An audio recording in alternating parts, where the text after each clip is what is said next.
नमस्कार, मैं हूं सूर्य नारायण भारती। आप देख रहे हैं खगड़िया आर पार न्यूज। आर पार न्यूज में आपका स्वागत है। मैं आपको एक जानकारी देना चाहता हूं कि ब्लैक फंगस एक जानलेवा बीमारी है। कोरोना की रफ्तार कम नहीं हुई कि ब्लैक फंगस अपना पांव पसारना ज़िले में शुरू कर दिया। हालांकि जिला प्रशासन के द्वारा ब्लैक फंगस बीमारी से लोगों को, ज़िले वासियों को निजात दिलाने के लिए सभी प्रकार की तैयारियां पूरी कर ली गई है। डीएम आलोक रंजन घोष ने स्वास्थ्य विभाग को भी अलर्ट कर दिया है। अब हम जानते हैं राजद के पंचायती राज प्रकोष्ठ के जिला अध्यक्ष जितेंद्र कुमार से, उनका क्या कहना है इस संबंध में हम उनसे जानते हैं।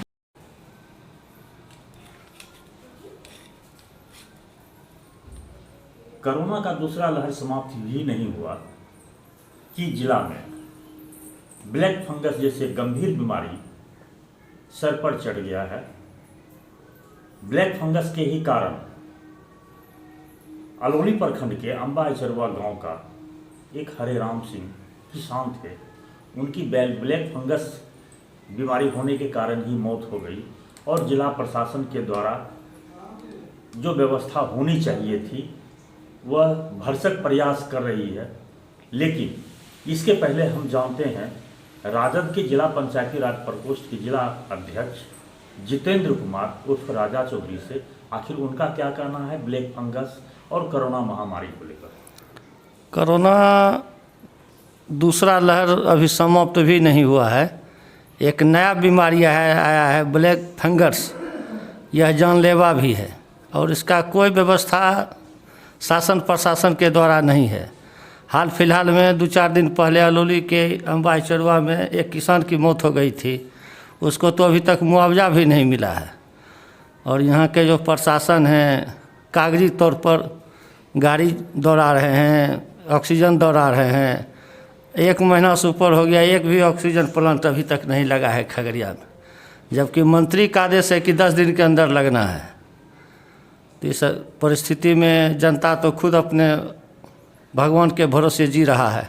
जनता के नाम आप क्या सहयोग अपील करना चाहते हैं? जनता के नाम यही अपील करना चाहेंगे कि वो अपने घर में रहें, सुरक्षित रहें। ये बीमारी बहुत भयंकर विकराल रूप में है और प्रशासन के भरोसे नहीं रहे, अपना सुरक्षा स्वयं करे जनता। यही मेरा निवेदन है। क्या सब नाम हुआ? मेरा नाम हुआ जितेंद्र कुमार राजा, जिला अध्यक्ष पंचायती राज प्रकोष्ठ राजद। राष्ट्रीय जनता दल के पंचायती राज प्रकोष्ठ के जिला अध्यक्ष जितेंद्र कुमार उर्फ राजा चौधरी की आपने सुनी।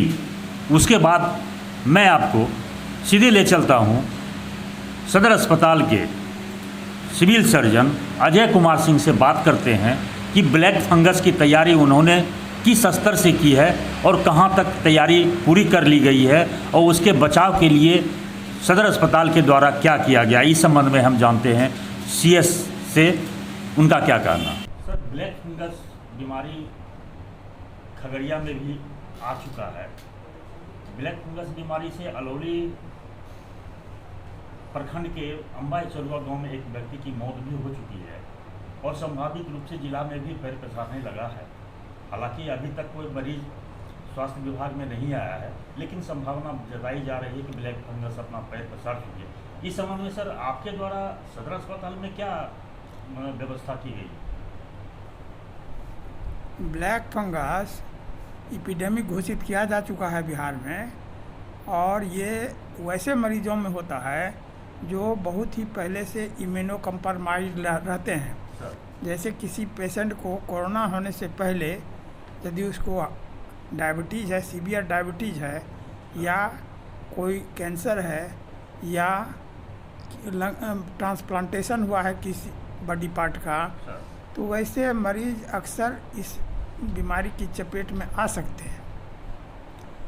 और चूँकि ये एक मल्टी डिसिप्लिनरी डिजीज़ है, यह आँख, नाक और कान के थ्रू फैलता है, इसलिए यह ब्रेन में भी आसानी से जा सकता है और इसके इलाज के लिए 1 से अधिक फैकल्टी के डॉक्टर की आवश्यकता पड़ सकती है। उसमें न्यूरो सर्जन की भी आवश्यकता पड़ सकती है, आई सर्जन की आवश्यकता पड़ती है, ऑटो राइनोलेरेंजोलॉजिस्ट की पड़ सकता है, मोर ओवर फिजिशियन और सर्जन की आवश्यकता पड़ सकती है। और चूँकि इस अभी तक सदर अस्पताल में इस तरह की व्यवस्था नहीं है, इसलिए सरकार ने निर्णय लिया है कि जहाँ जहाँ हर फैकल्टी के डॉक्टर होंगे, जैसे मेडिकल कॉलेजेज, उसको वहीं पर इलाज होगा ब्लैक फंगस का। और अभी जैसे एम्स और IGIMS को मैंने एक्सेलेंस सेंटर ऑफ एक्सेलेंस बनाया गया है और हर वार्ड में, हर मेडिकल कॉलेजेज में इसकी व्यवस्था है। हम लोगों के यहाँ अभी इसकी कोई व्यवस्था नहीं है और चूँकि हर बीमारी का इलाज यहाँ नहीं हो सकता है, इसलिए यह संभव नहीं है। और जैसा कि आप जानते हैं कि कोरोना इटसेल्फ एक नई बीमारी है और अभी पूरी जानकारी पूरे विश्व में किसी को नहीं है, लेकिन बहुत बातें पता भी चल चुकी हैं। इसलिए हम उम्मीद करते हैं कि भविष्य में कुछ न कुछ इसका सटीक इलाज निकल ही जाएगा। पिछले साल जब कोरोना हुआ था तो हम लोगों के पास कोई टूल्स नहीं था, इवन कि टेस्टिंग के लिए भी लोगों को सोचना पड़ रहा था। टेस्टिंग की भी उतनी सटीक व्यवस्था नहीं थी, लेकिन आज हमारे यहाँ 3 प्रकार के टेस्ट हो रहे हैं, रैपिड एंटीजन, ट्रू नेट और RT-PCR, और उसकी क्षमता भी बढ़ा दी गई है।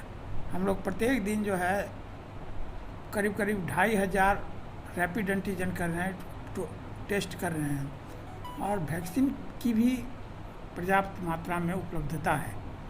और हम लोग गांव-गांव में घूम के हर पंचायत में पेशेंट के दरवाजे तक पहुंच के उनको वैक्सीन दे रहे हैं।